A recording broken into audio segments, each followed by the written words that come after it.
huge welcome to Nordic Perspectives on Artificial Intelligence. First of all, thank you for spending your precious time coming together and participating. And thank you to the co-organizers, especially the University of Oslo with Morten and Eva for pulling this off in such a brilliant way. Really appreciate that. And we're all here because we represent tech-leading businesses, research environments, public sector, and political leadership. And what we are aiming for is creating a common knowledge base, a joint collaboration platform, as well as clarifying the common challenges and opportunities within research and business in the Nordic countries. And today's topic, I think, is one of the most debated these days. I think actually I was invited to 3 different AI seminars just this week. But I do like to think that this one is a bit special and that we have a broader mission. We want really something to come out of this. But before I go on, let me introduce myself properly. My name is Kristin Skogen, and I am the CEO of Schibsted. And Schibsted is a media company also now, which has also diversified into online marketplaces and different digital services. We are Norway-based, but we have become quite international. And I think what is interesting with our company is that we are 184 years old, and we were a very traditional media company. And then we were hit by the internet in the 90s, and my predecessors managed to set on a quite remarkable digital transformation very early on, which has caused our, since then, success and internationalization. So I think we have really learned the lesson of understanding how important it is to take counter-cyclical moves, to take the right bets, and to understand that the key is always to look for opportunities in technological shifts and not seek shelter. And I think that goes not only for companies, but it goes for our societies. And now we are at the cusp of another transformation era, and while I think for many of us AI has actually been integrated into what we do for almost a decade already, it's obvious that the broader societal implications became very evident with the emergence of the large language models in the consumer market last year. And the AI promise is a vast canvas of possibilities, not just as tools to innovate products and optimize processes, but as central infrastructure and a foundational pillar for future societies. So access to and the control over these technologies is not really just a corporate imperative, but it really is a societal one. And for the Nordics to be able to lead in this AI-driven tech wave, I think we're going to need several approaches. We will have to have robust research, capital infusion. We will have to embrace risk. We need strategic collaborations, and we need industry-friendly regulations. And we need to foster ecosystems across enterprises, across sectors, and we have to be able to cooperate across geographies in our regions, given that we are, after all, pretty small individually. And that collaborative spark is what we're aiming for today. And we have representatives, great representatives from academia, governance, and industry. And we really want this gathering to be like a catalyst for collaborative Nordic initiatives in the AI realm, and a good follow-on from the meeting we had in Copenhagen last year, and a new initiative that will be taken by Sweden for next year. The Nordics, we have such a great history of adaptation and innovation, and we are really well positioned to be able to play a good role. We're really also well positioned to make sure that AI is used as a tool for good, and that we do not let it evolve into something that will be harmful to our societies. And that has to do with who uses it, how we use it, and how we manage to regulate it. And that is really our responsibility. So with that, again, warm welcome, and I'll give the floor to our first speaker. That is the Norwegian State Secretary for Education and Research, and that is Oddmund Løkensgard Hoel. Please, Oddmund, take the floor.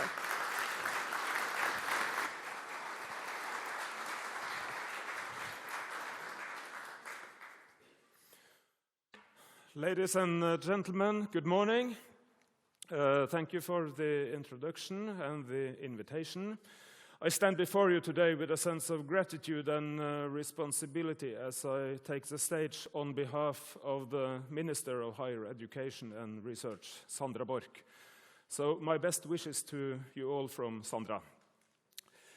New advances in artificial intelligence are going to change society in ways we still do not understand or can control.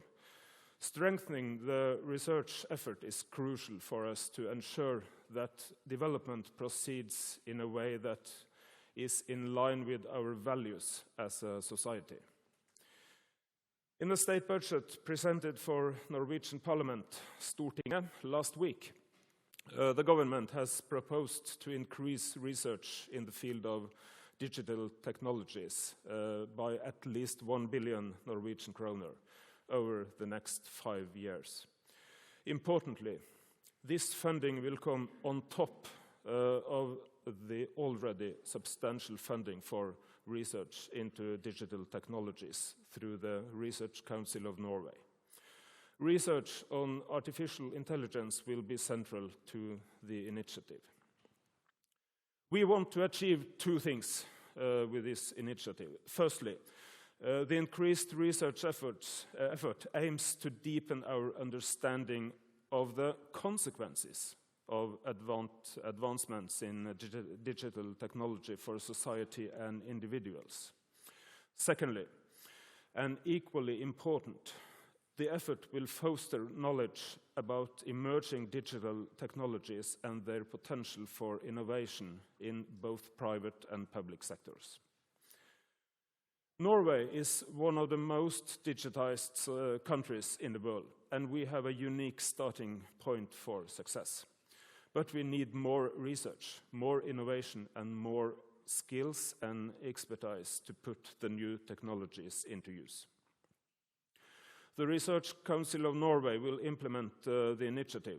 It will revolve around 3 main pillars. Pillar 1, research on the consequences of artificial intelligence and other digital technologies for society. This includes topics such as democracy, trust, ethics, economics, legal regulations, privacy, education, and arts and culture. Understanding how these technologies impact various aspects of all our lives is crucial for the government. Pillar 2, research on the digital technologies themselves. This involves research into areas such as artificial intelligence, digital security, next generation ICT, new sensors, and quantum technology. And Pillar 3, research on the application of digital technologies. This focuses on how digital technologies can drive innovation in the business and public sector. And importantly, it will focus on how artificial intelligence can be used as a tool across any field of research in the quest for new knowledge. These 3 pillars will contribute to achieve an important goal of the government: to assure that the new digital technologies, especially AI, are used to improve services and production processes throughout society, from welfare service to business.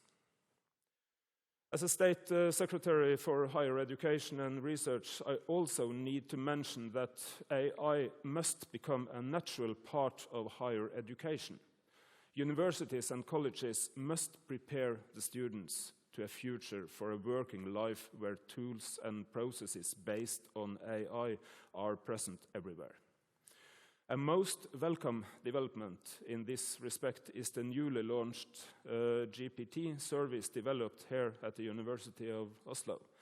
It allows students to use OpenAI's ChatGPT without jeopardizing their privacy and data protection. A very good initiative.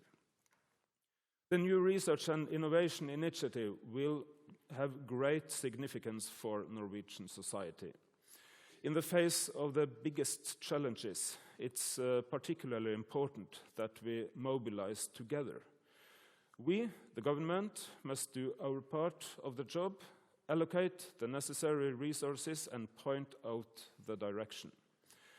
Then we will jointly, together with researchers, research institutes, colleges, universities and the Research Council, shape, develop and realize this major investment. The Research Council has already started their planning, and I know that they soon will announce a consultation process. I think that will interest a lot of you.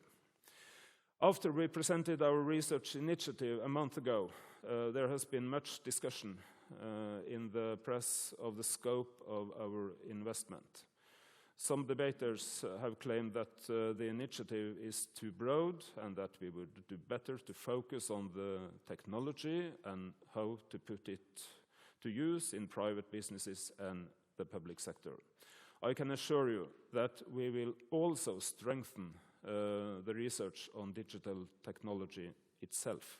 But for the government, it is at least as important to understand the consequences for people and society here in Norway, and that knowledge cannot be generated in, say, California or Berlin.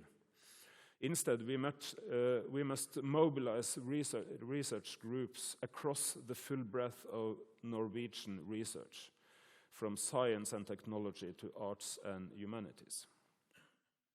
Then, of course, there is the challenge associated with regulation. Associate Professor Ingar Strumke from NTNU wrote in Aftenposten last month about the dilemma in that the tech giants like to sit in President Biden's office and agree to voluntary regulations. But when they are faced with regulations that really matters, then they are not so sure. And some of the tech players say that if Europe regulates artificial intelligence in a way they do not like, they will withdraw from Europe. Clearly, we have not cracked this nut, and it is extremely important that we do so.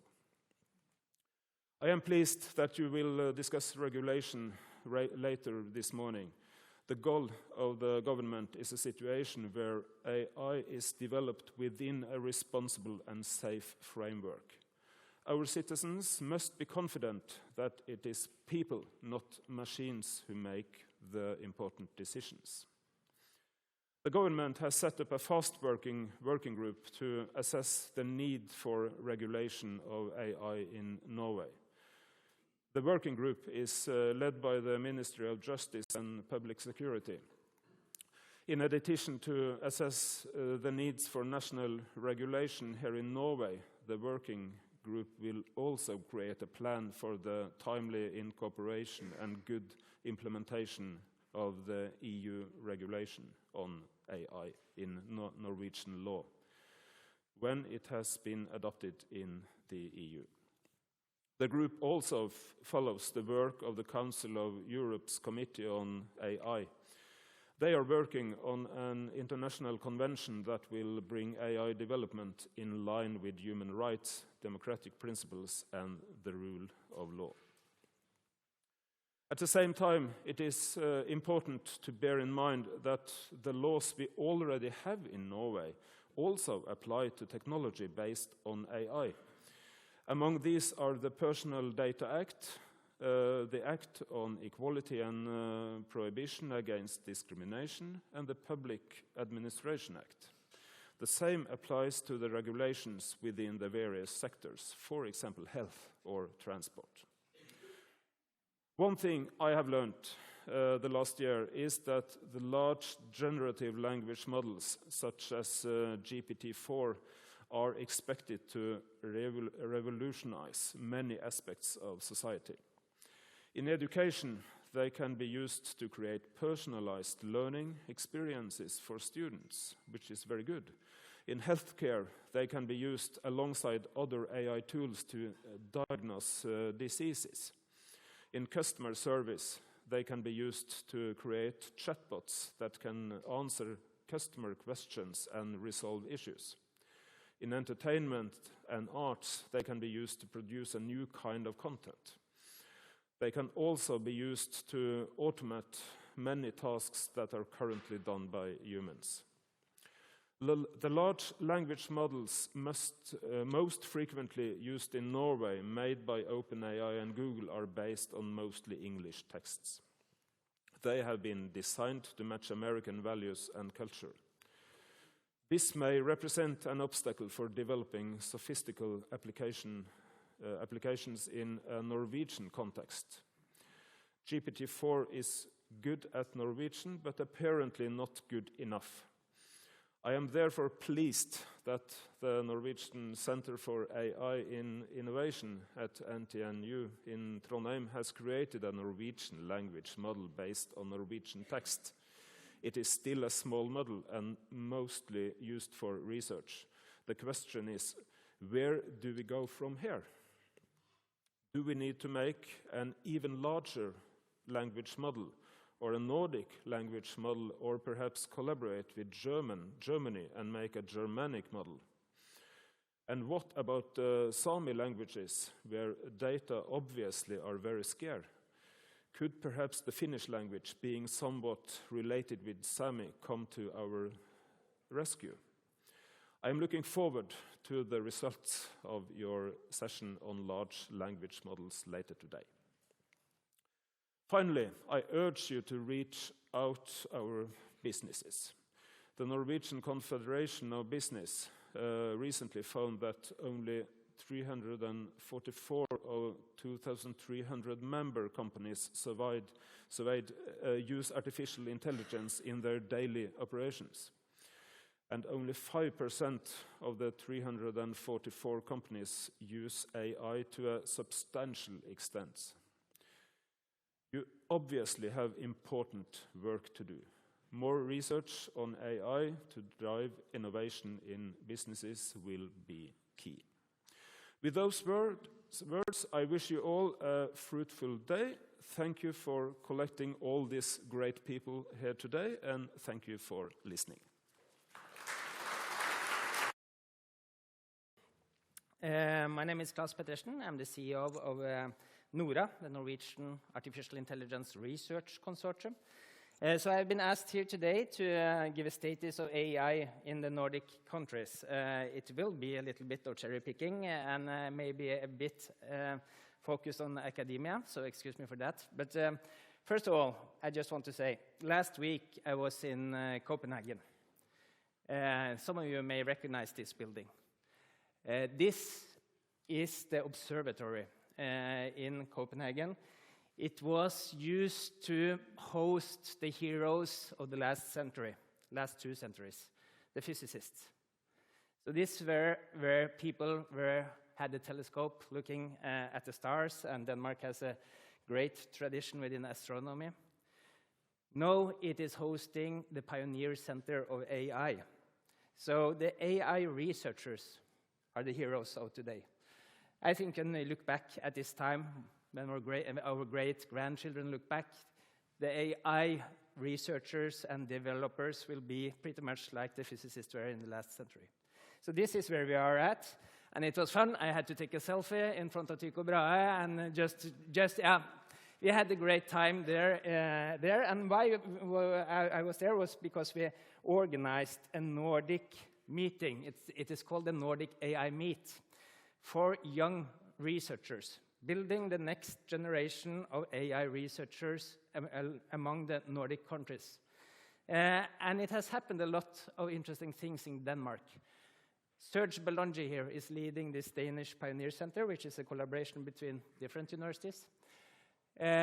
He is a US researcher. He is, well, those of you who are in research, he has 150,000 citations, which makes him world-leading in his field.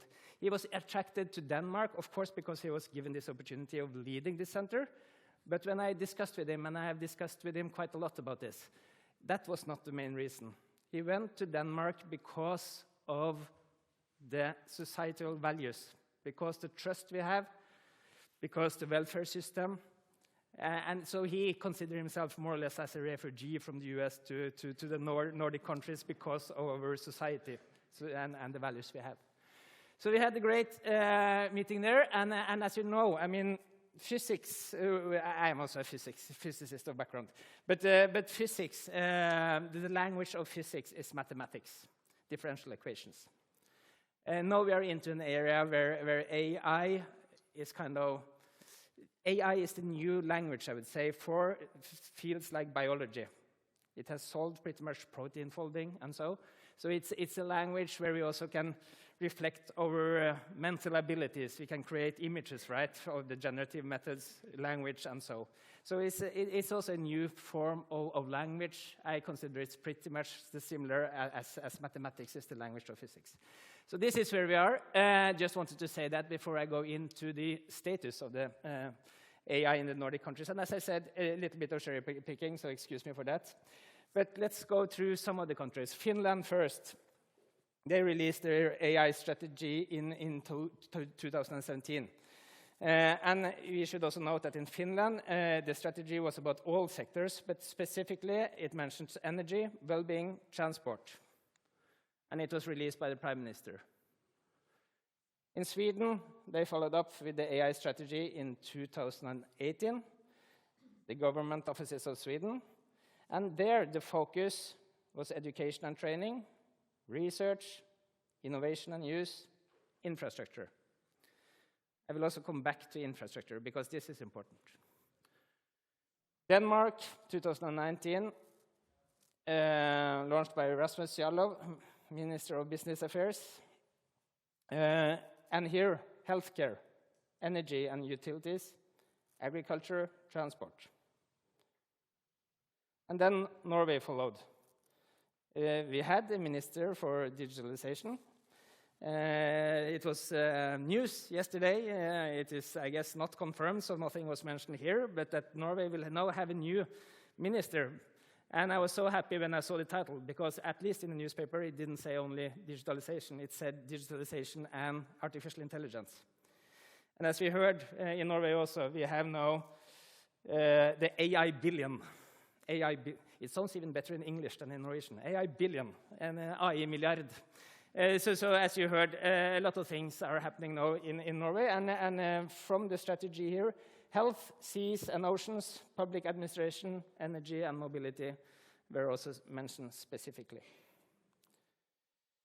I will go through some of the kind of big picture of the academic AI collaboration in the Nordic countries. So in Finland, they have the Finnish Center for AI.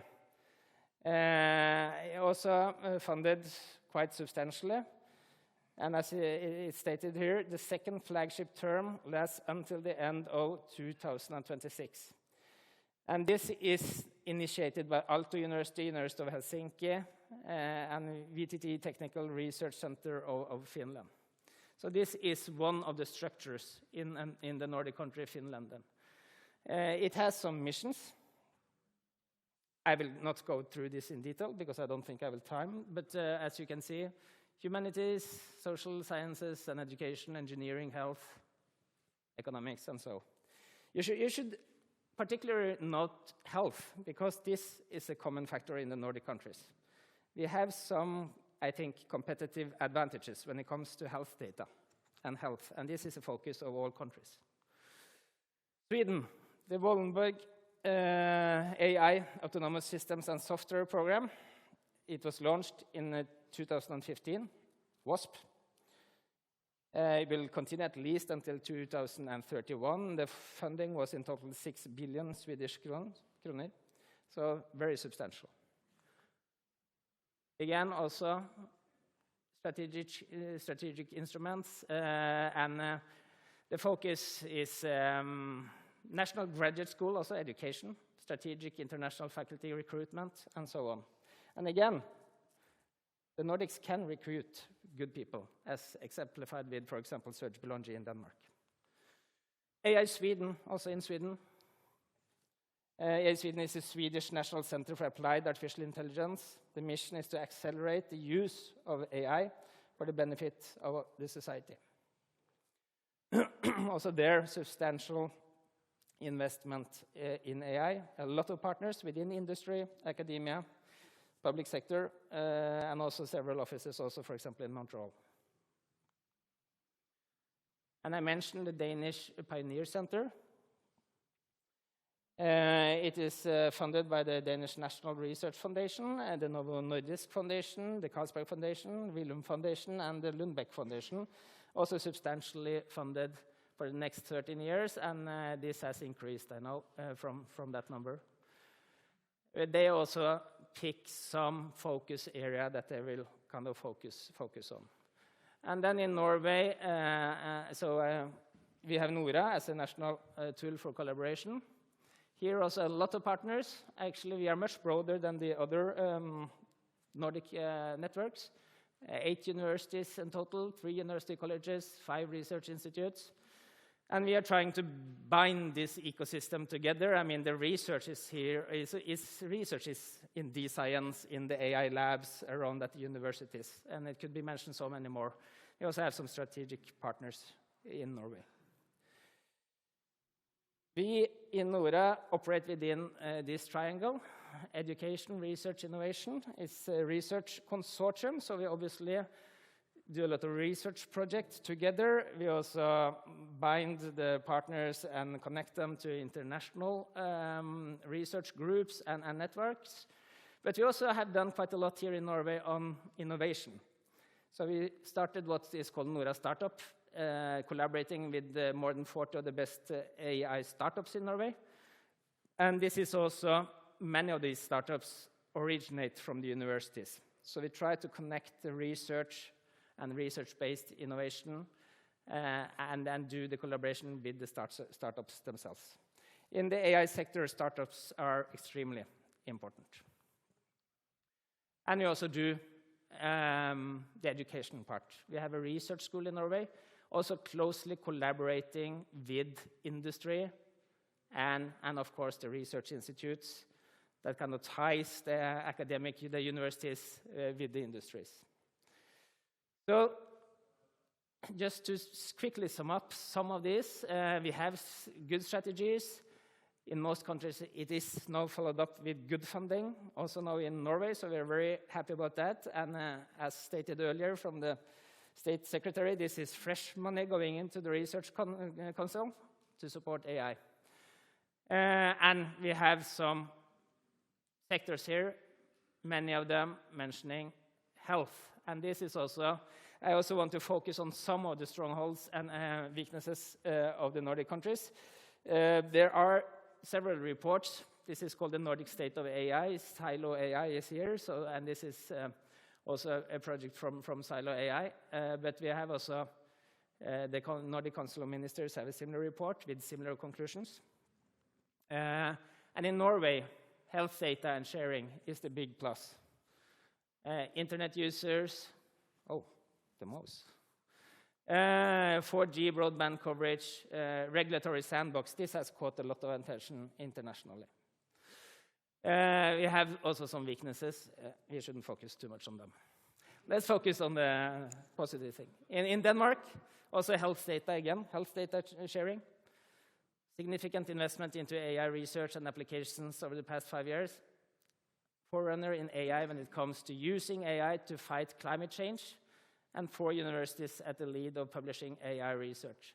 That should also be mentioned. The Nordic countries and Europe is good at AI research. They're not that good at what is typically mentioned for all the countries here, ICT venture capital investment. They're not good at applying in industry, but they are good at research. Sweden. Businesses buying cloud services, 4G broadband coverage, urban-rural broadband divide, 4th largest AI investor in the EU, one of the largest investor in R&D. Again, minus ICT, venture capital investments, and so on. Finland, also pretty much same picture. Health data sharing, workers receiving training, ICT security skills in enterprises. Highest ranked university in AI in the Nordics, University of Oslo. most attractive immigration destination for AI talent in the Nordics. So, but again, I think we can attract talents, especially we can attract talents going to a PhD program. And those souls like Serge Boulanger who are attracted also by other things than only just the AI environment. Actually, 2 weeks ago, I was in the meeting organized by the Nordic Council of Ministers, also in Copenhagen. I was invited to a panel there, and several here was also there. I've seen some of you.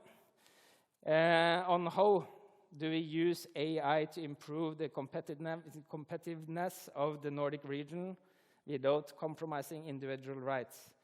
And the title of the whole meeting was the Nordic region in 2030. Which path should we take? And so it was quite general, but still everyone almost were discussing AI. AI was the big topic. I saw Ulrik here, who had also a very good analysis of the political situation, also mentioning AI, so I'm sure we will hear more about that later. But what I also took home from that meeting, there will be proposed a Nordic AI Knowledge Center for management of artificial intelligence. So this is interesting. I mentioned earlier that we have co-organized from Norway, Denmark, a meeting for building the next generation of PhD students, young researchers, postdocs. This will move to Finland next year, by the way. This is by now funded by NORA and the Research Council of Norway, and by the Pioneer Center themselves. But of course, we are looking for some Nordic initiatives and Nordic funding. So this, the Nordic Council of Ministers, AI is important for the Nordics. The panel debate was ended by this very nice kind of, what is it called? Cloud of words. What's kind of the strength in the Nordics? And it was very clear. It is 3 words, but they mean the same. It's collaboration. And again, this is back to the basic values, I think, of the Nordic society. A trust-based society. We don't need a lot of lawyers to discuss in front of collaboration. We can have a phone call, we know each other, we trust each other. We can actually move faster than the US within some areas. And collaboration is a key, and I also want there to say a couple of words about, because I'm really looking forward to the next session, which is about language algorithms. I have 2 more minutes, I hope, at least. We will see in the next session that Anthony Schibsted, AI Sweden, Silo.ai, many have done a great job when it comes to language algorithms. This is obviously something we should collaborate on in the Nordics. I also would mention this point, which I totally agree in. This is Jan Lekun on Twitter. As a researcher, you should never show Twitter, I guess, but I will do it. What he says is, since AI-based models are going to become a basic infrastructure, people and the industry will demand that it be open source. Open source is interesting, but maybe even more interesting. It's a basic infrastructure. AI models, these large models, is what we will build services upon in the future. This is what also the research community will research on. They will fine-tune it into different areas, into kind of medicine, you will come with your data from your own field and fine-tune these models. So it's a basic infrastructure, and this is important, because should we leave basic infrastructure to OpenAI in a closed form? We cannot do that as a society. This is something we have to develop. It's as a research or as a basic infrastructure, it has national importance. So this is important. And this was said in May by Jan Lekun, one of the big names in the field, that it is going to become a basic infrastructure. This is in September. AI systems are fast becoming a basic infrastructure. And then he argues pretty much the same. And then he said the same. This is a hearing in the Senate. So the development of AI is as foundational as the creation of the microprocessor, the personal computer, the internet, and the mobile device. And his argument, again, it's a basic infrastructure. So I'm really looking forward to the next session and how we can collaborate on this basic infrastructure in the Nordic countries, because I think this is an opportunity. Health AI is important, and foundational models are important. That's the kind of two main messages from me. Thank you.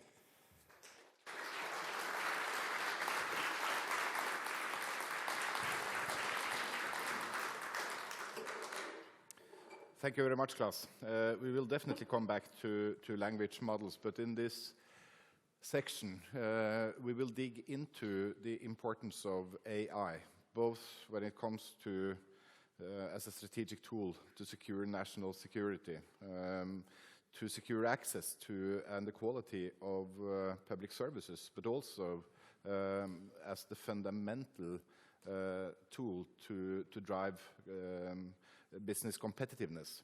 And we will discuss the situation in Europe, Nordic's role in Europe, how can we collaborate, and not least, what kind of regulation do we need. And we have an absolute brilliant panel to help us dig into this. So please welcome Kristin Skogen Lund, CEO of Schibsted, who we already have met, Kristin. Alexandra Bech Gjørv, President and CEO of Sintef. Ulrik Vestergaard Knudsen, Deputy Secretary General, OECD. Pekka, Ala-Pietilä. You used to be the chair of European Commission High-Level Expert Group on AI. Last but not least, Amy Loutfi, professor in the School of Science and Technology at the University of Örebro.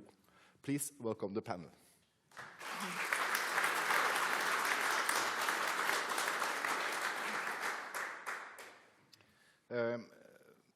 I would like to start with you, Pekka.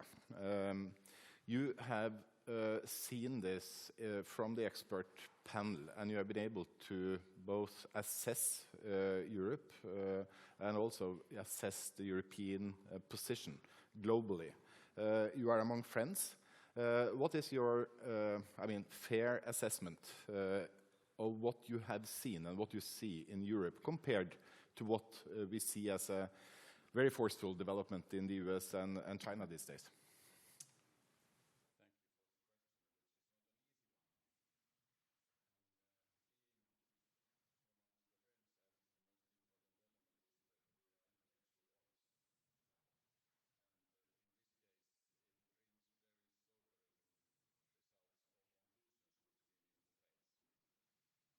In general, if we have made a lot of progress.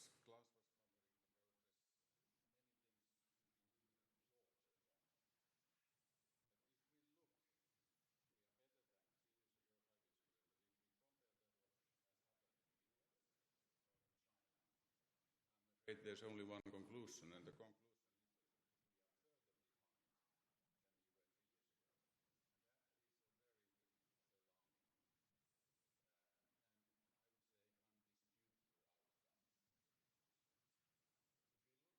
Europe, there is not a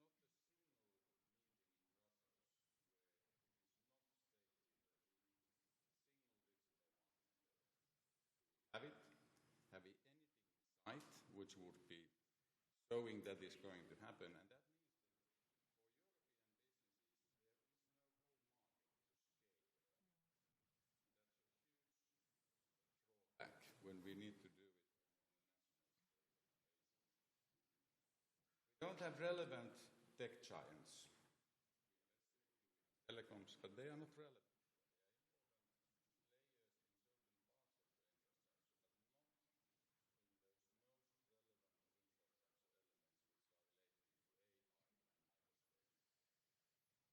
The positive thing is that we have twice the size of STEM PhD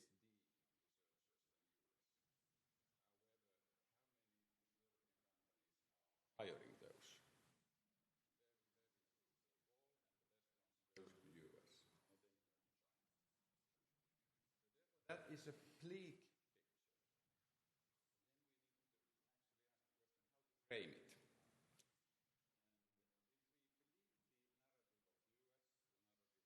then Europe has no chance.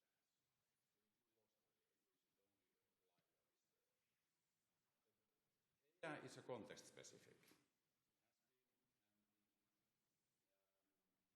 Foundational or generative AI elements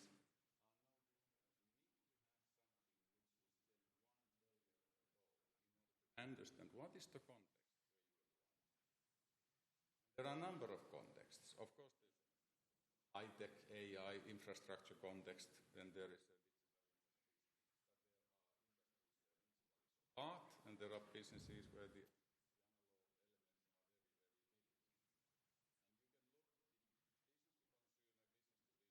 public to citizens. 1/3 of the value what the AI can deliver is actually stemming from business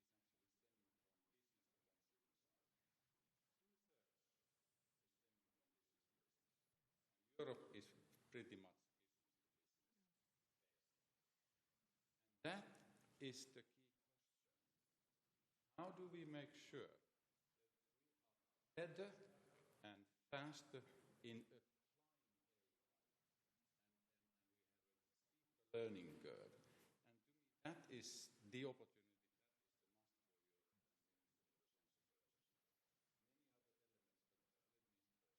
let me Yes, but a quick follow-up, because some of us listening to you, we think that given that context, and given that context, we should have some advantages in the Nordic countries.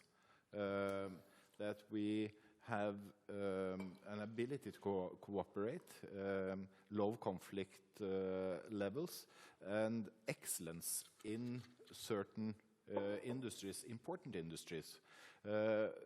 Seen from your position in Europe, how do you view the Nordics in that context? Do we have the potential? Are we good at realizing them? We have absolutely the potential. As mentioned, we are highly digitalized by societies. We have a well-educated labor force. Our educational systems, even though we have challenges, it is still, in relative terms, very high.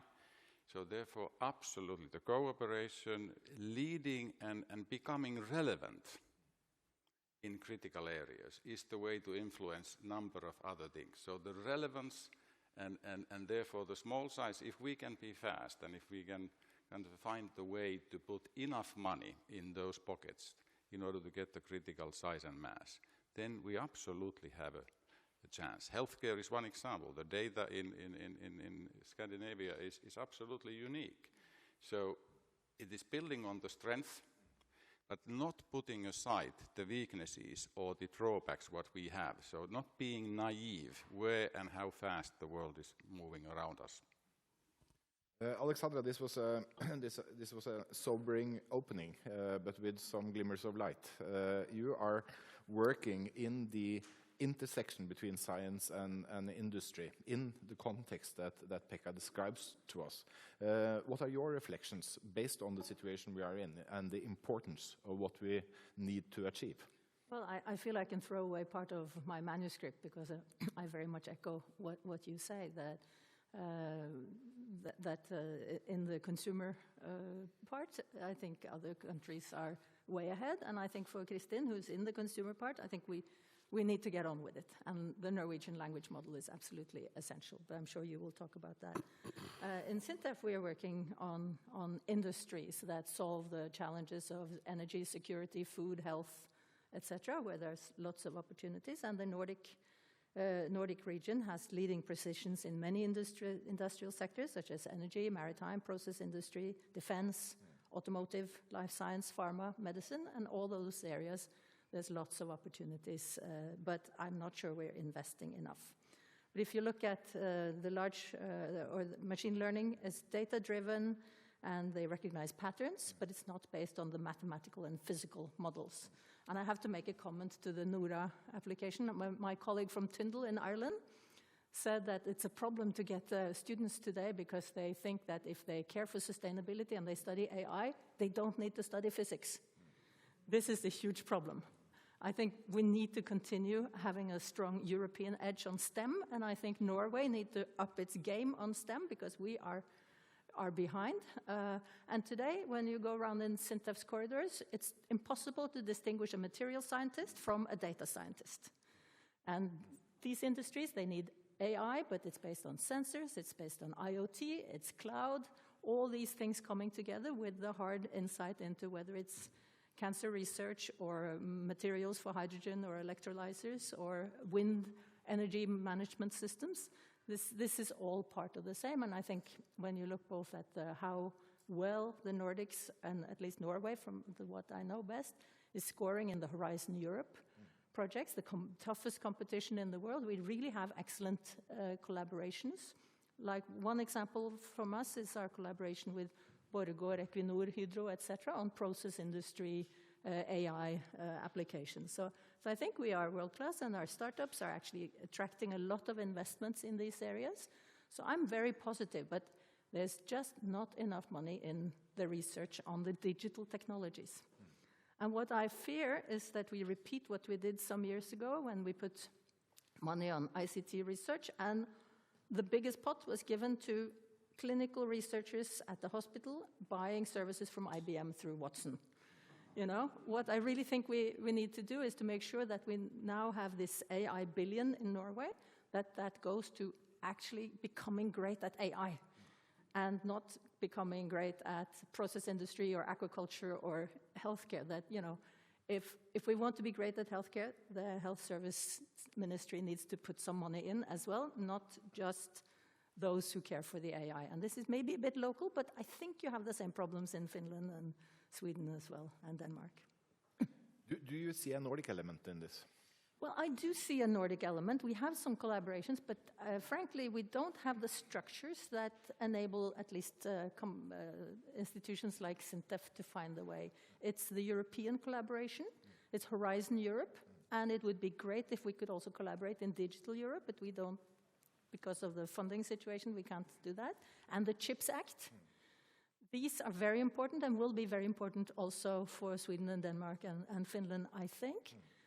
And whether we should work hard to create Nordic structures or whether we should just get to know each other better across the Nordics in events like this and then compete together in Europe, I'm not sure about that. But I think there certainly are industries where we have a lot of collaboration. And these days, of course, defense is very highly focused on. And I spend a lot of time with Kongsberg and Nammo. You know, of course, Sweden has a great defense industry, and I think we could do more in that area, but it needs to be industry-led and industry-financed, and then we can, I think, using the European vehicles to finance that that collaboration is important. So actually funding participation in EU research, European data spaces, Digital Europe, CHIPS Act, that's really the arena where, from my perspective, it's most practical to access also to create good Nordic collaboration. Excellent. Kristin, you have already shared some of your perspectives with us, but what we heard Pekka say initially is the importance of application and putting AI into practical context. You said that for Schibsted, AI has been an integral part of your innovation and development for 10 years. You are certainly among the leaders. The State Secretary referred one of the surveys we have done, showing that too few of Norwegian companies are in that sphere. You have a strong position in Norway. You have important positions in the Nordics. You also have a very interesting position in the European tech community. What's your perspectives on our ability to, on a broader basis, apply AI in business and collaborate with science? You're right. I mean, I could say a lot about the general things that you already mentioned so well, so I'll try to be more specific about that then. I think, first of all, I mean, business cannot sit and wait for someone to come and help you with this. I mean, you need to own it, and you need to take responsibility for it. So first of all, you need to make sure that you have the right talent, and you need to give freedom and resources to that talent to be able to act. So the way we have done it is that we have created a center with some very high-level specialists, and you can't have, or it's hard to get too many of those, but you need to make sure that you use that force, and you need to distribute that out to the most important parts of your business where you need to see this start developing organically and be used. And then you sort of empower the organization from a competence center like that. And then you need to get, let's say, these viruses, if I can call it that, around, distributed out in a large organization like ours. And then you need to start to spin the initiatives and make sure that you have the right tempo and freedom of the people who can actually act upon it. And then, of course, you need to do some sort of coordination so you don't end up duplicating your effort all over your company, but at the same time you really need to balance that out with that individual freedom to really tailor the technology to the use cases and make sure you actually produce results that are relevant for each different type of the business. So I think that's at least the way we think about it. I think we do some collaboration outside, maybe not enough. Sven, our CTO, is chair of the Norwegian initiative at NTNU with developing this Norwegian language lab. I believe, let's be realistic. We're not going to own the basic infrastructure of AI, but I really believe that we can excel in applying, parts on that infrastructure and make sure that we, within sectors, can take very leading positions. So I think that's how we need to think about it. And one more thing I would like to say is that, this AI billion, it sounds great, but it's not a lot if you're honest about it. And at least then, let's not spread that out thin. We need to understand where is the best place for us to put our efforts, and then we need to focus on that. And final point, I really believe in the Nordic cooperation. We have a lot of our companies who go across the Nordics, and we are so small. We have similar languages. We don't even have the compute power in each country to do this. So we really need to collaborate in this space. I strongly believe that. Thank you, Amy. We have heard that in important areas we have excellence in research, scientific excellence in important fields relevant to AI, but we also heard that collaboration is key between research and business, and probably between different research environments in Örebro, in Stockholm, in Oslo, Trondheim, in Copenhagen. What's your reflection on the relative priorities here? Yeah, so I think that there's a number of aspects when we talk about research. Where do we have our strengths in research? AI, of course, is a very broad field. When we look at certain areas, for example, the intersection of AI and robotics, there is a history in the Nordics of being very good at that, particularly when it comes to the physicalness of AI, coupled to sensors and IoT and actuators. But I think also another very important component is the research environments. I wouldn't call myself a Canadian refugee coming to the Nordics, but I decided to move from Canada to Sweden because of the environment, not only the quality of life per se, but the type of research environment that the Scandinavian and Nordic countries offer. And this is very important in order to bring competences, but also in order to retain competence. And that, I think, is the big challenge, because you can throw a lot of money into the system and people will come, but the key is also keeping them in the country and keeping those competences. So aside from the actual specific technologies per se, and one thing is sure, we're talking generative AI today, but tomorrow it will probably be something else. I think the conditions for doing free research, for having a longitudinal view, because when researchers work with 2-year funding, it's too short. And for doing multidisciplinary research, where you're really delving into how AI and the other disciplines interact with each other. I think these are fundamental ingredients for creating good research environments. And then you have very good conditions for knowledge transfer, right? Excellent. Yeah. Thank you. I think you're speaking for a lot of people in the room saying that. Ulrik, you as a Deputy Secretary General in OECD, you are a key advisor to governments and also to the EU Commission on important areas with framework conditions for the development of AI. Please share with us. I mean, we know that policymakers globally have been moving forward with regulation on technology, but we also see very different paces and different perspectives. What's your assessment of that picture, and how should we move forward to really utilize the opportunities and not establish unnecessary stumbling blocks for us in the development going forward? First of all, I want to reinforce the point made by earlier speakers that Europe really is lagging behind. We're lagging behind China even. We're of course lagging behind the US, and this is especially on investments. And I think it's worrying. If we look at Europe as a superpower, we're very good at development policy. We're very good at climate policy. We're very good at trade policy. We're a real superpower there. And we're also a superpower when it comes to regulation. Mm-hmm. The sad thing is that there's not that much tech and AI to regulate, right? I remember growing up as a child when Denmark was not as good as football as we are now. We were very proud when we could send to the World Cup some of the world's best referees, right? But it would have been more fun to have some world-class players on the field, right? And that is, in essence, Europe's problem at the moment. We don't have that much to regulate. The other area where we're lagging is geopolitical competencies. And when you look at the fact that it's the US and China really leading the way now, the fact that the two European main deficiencies are in tech and in geopolitical competences, that is a real worry to me.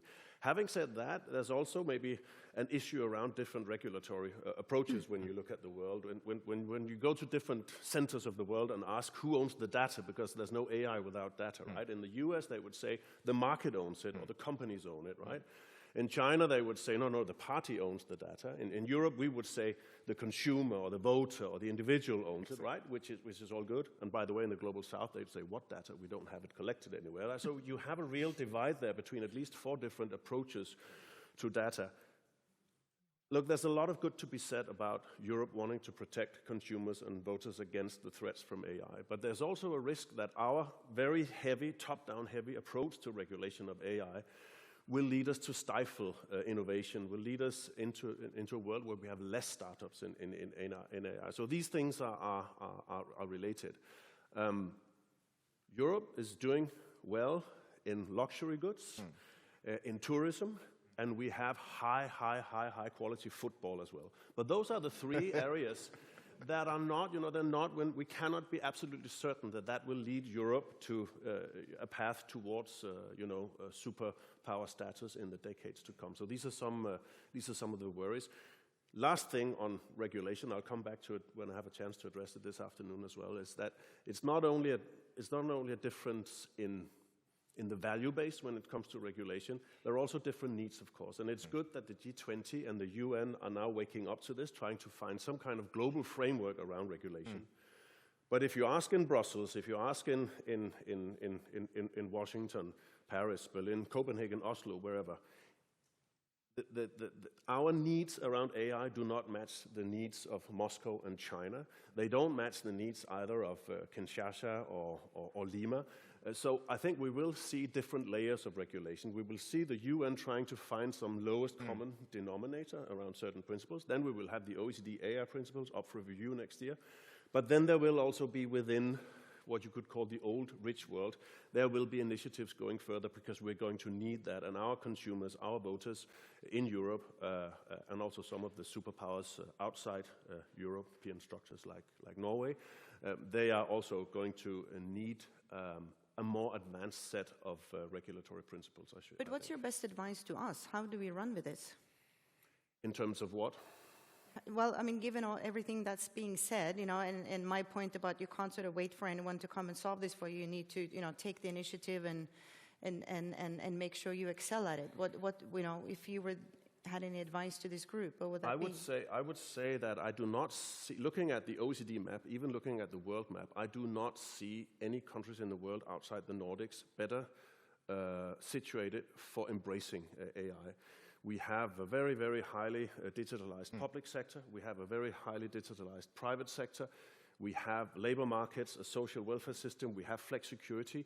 We are able to absorb new technologies while also sort of having remedies for the costs in the labor force. So I do not actually see any countries in the world outside the Nordics more or better equipped to embrace this, right? We're already ready to take in all the positives that's been mentioned on education, on health, on climate change, productivity and innovation and so on. Whereas some of the negative effects, I think we have the welfare system in place to take care of that. And by the way, it's very ambiguous how the impact will be on the labor market, right? There may be some dislocation of workers, but we are not sure at the OECD that this will be the technology that sets mankind free, so we don't have to work anymore. We may not want that. You know, some of this last point. You know, some of the some of the early evidence points to the fact that the ones who have jobs really at risk, they're lawyers, dealers, brokers, and journalists. And there is, of course, a discussion whether that is good or bad. We're going to need them, but the evidence is not quite clear. But regardless of the outcome, the Nordic countries are very well equipped. Also, the labor markets at tackling this. To build on that question, I mean, we could have spent an hour or two with this excellent panel, but we have to round up. And you know that in this room we have policymakers and we have a lot of decision-making power. What would be your advice and your key priorities to ourselves and to the audience going forward? And let me start with you, Alexandra. Of course, my priority is everything I just said about the physical world and really taking a position on industry and the physical world. But I think in Norway and in Sweden and Denmark and Finland probably, we also need to not just argue that privacy is important, but we also need to understand our competitive position and have the social science discussion really relate to how do you have a democracy that's competitive. Because otherwise Google will get everyone to accept a lot of things that Kristin is not able to do because of the laws. And I think the lack of hard-nosed discussions about that would be something I would challenge the audience to. Bo, you are making notes because you are summing up to this afternoon. Pekka, what are key priorities from your perspective? Echoing pretty much what you said, it's the balance between the regulation and innovation. We need regulation, that is for sure, but it needs to come alongside with the innovation. And the difficulty, and I come back to that as well later in the regulation side, AI is moving so fast. As you said, this is now generative AI. 2 years down the road is something else. So the regulation as such, in its current form, is in a very difficult position to cope with AI. So therefore, we need to think differently the approaches in Europe for AI. Another thing, I would be paranoid on the sense of urgency or the timing. It's all time-based. There is nothing else in business what makes you competitive that you are faster than the others. If you are faster than the others, you can make mistakes and come back. If you are slower and right, you will lose out. So the speed is of the essence. Kristin, key priorities from your end. Yeah, now we need to understand the value in data. And in the Nordics, we have very good public data. We have very poor strategy for utilizing that to our advantage. So, you know, that's maybe one point I would make. In addition, I would add on to what Alexandra said. I mean, in terms of regulation, let's make sure that we make it possible for local champions to actually excel at this. So we are not yet again driven completely in the hands of the Americans and the Chinese, but we really need to own at least part of this technology and infrastructure ourselves, because it's going to be so fundamental to our societies. Amy. I would say build an ecosystem. Competence. Competence is very important. Find the right use case. And be prepared to start to nuance AI. AI is an extremely broad term, means a lot of different things. If we're really going to get serious in the discussions, we have to start zoning in. Yep. Large language models, one thing. Yep. Machine learning, deep learning, another thing. Be prepared to do that. Buckle your seatbelt. Can I just say one thing? Yes, that we absolutely. have this advantage of trust, and it's going to be so essential. If you can manage in this world of AI to be like a custodian of trust, that's a huge advantage. Excellent. You will get the last word. You are a trained advisor to policymakers. What are your key priorities to the policymakers in the Nordics right now? I would say international cooperation. We need international cooperation and we need interoperability. I do not believe that the world is going to end up with one regulatory approach to this, given everything I said and given what's already going on. But we do actually have a chance now that countries and also Europe is contemplating how to regulate AI. If we have a real trustful dialogue around this now, we have a chance to maybe not end at the same regulatory approach, but agree on certain principles that will make our AI regulatory systems interoperable. And I think that's important so we don't end up fragmenting the world even more. Fantastic. That was about it. AI is not nice to have, it's need to have, strategically important for all sectors of society. We need to develop competence. Research is key. We need to focus. We have the ability to collaborate. We do some of it. Let's do more. Time is of the essence, and trust is probably one of the key parameters of our mutual societies. Let's utilize that as a tool for developing this going forward and utilize the huge potential that we see. Thank you very much for your attention, and thank you very much to the panel.